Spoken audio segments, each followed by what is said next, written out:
So it is currently 12:54 a.m.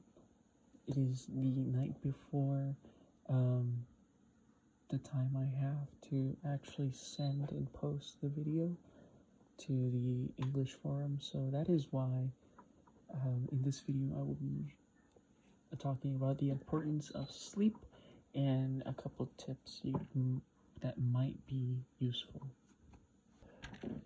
So as we all know, sleep can actually lead to a healthy, productive, and happy lifestyle, right?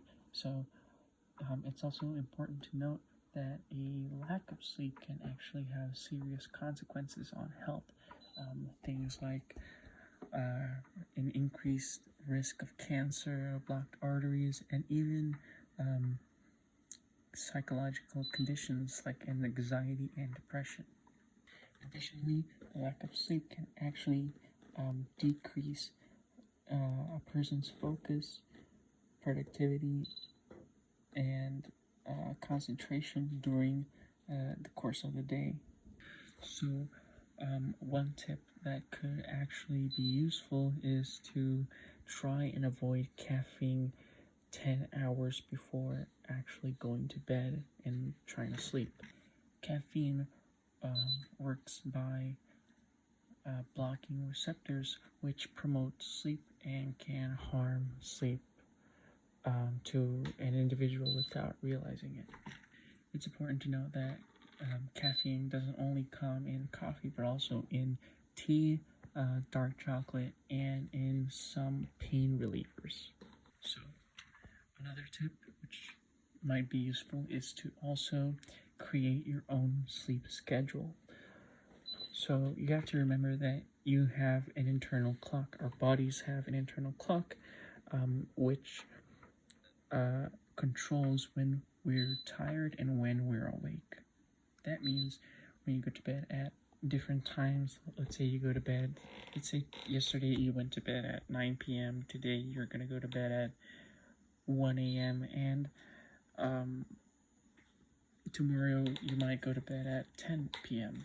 So that can disrupt your internal clock, and it can even affect the quality of your sleep.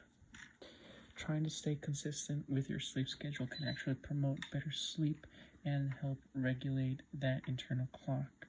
Alright, so last tip would be to actually create a sleep inducing environment. So what do I mean by that? Okay, so before we talked about us as humans having an internal clock. So a way you can actually get your body accustomed to going to sleep at a certain time and waking up at a certain time is by actually creating the mood, the environment to make it happen.